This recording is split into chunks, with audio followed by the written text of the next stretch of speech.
மனித வாழ்க்கை என்பது இயற்கையோடு நெருக்கமாக இணைந்திருக்கிறது. நாம் சுவாசிக்கும் காற்று, நாம் குடிக்கும் நீர், நாம் வாழும் நிலம், நம்மை வெப்பமூட்டும் அக்னி, நம்மை சுற்றியிருக்கும் ஆகாயம், இவை அனைத்தும் சேர்ந்து ஐம்பூதங்கள் அல்லது பஞ்சபூதங்கள் என அழைக்கப்படுகின்றன. பூமி எல்லா உயிர்களுக்கும் தாயாக விளங்குகிறது. மலைகள், காடுகள், புல்வெளிகள், பயிர் நிலங்கள் அனைத்தும் பூமியின் அருளால் நமக்கு கிடைக்கின்றன. இந்த பூமியின் இயல்பு என்னவென்றால் எவ்வளவு சுமையை சுமந்தாலும் குறை கூறாது. நம்முடைய வீடுகள், கட்டிடங்கள், சாலைகள் அனைத்தையும் பூமி தாங்கிக் கொள்கிறது.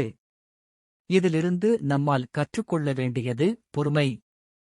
வாழ்க்கையில் சவால்கள் வந்தாலும், குறைகள் நடந்தாலும் நாம் பூமியைப் போல தாங்கும் மனதுடன் இருக்க வேண்டும்.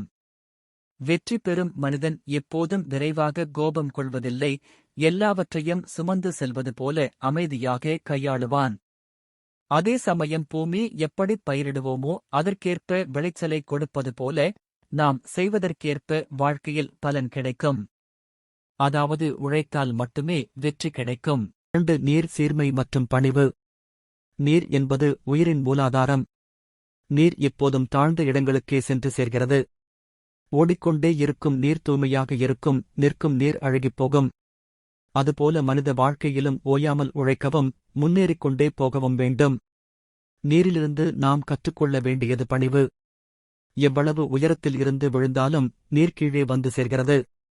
அது மனிதனுக்கு சொல்லும் செய்தி என்னவென்றால், உயர்ந்த நிலையில் சென்றாலும் எப்போதும் தாழ்மையோடு இரு. பெருமை, அகந்தை, ஆணவம் ஆகியவை மனிதனின் அழிவை ஏற்படுத்தும். ஆனால் பணிவு ஒருவரை எல்லாரிடமும் ஏற்றுக்கொள்ளச் செய்கிறது. மேலும் நீர் எப்படி பாதையில் உள்ள கற்கள், மரங்கள் எதையுமே தடையாக்காமல் சுற்றிச் சென்று தன் இலக்கை அடைகிறதோ, அதுபோல வாழ்க்கையிலும் பிரச்சினைகள் வந்தாலும் அதில் சிக்காமல் வழி தேடி முன்னேறிக்கொண்டே செல்ல வேண்டும் என்பதே நீரின் பாடம்.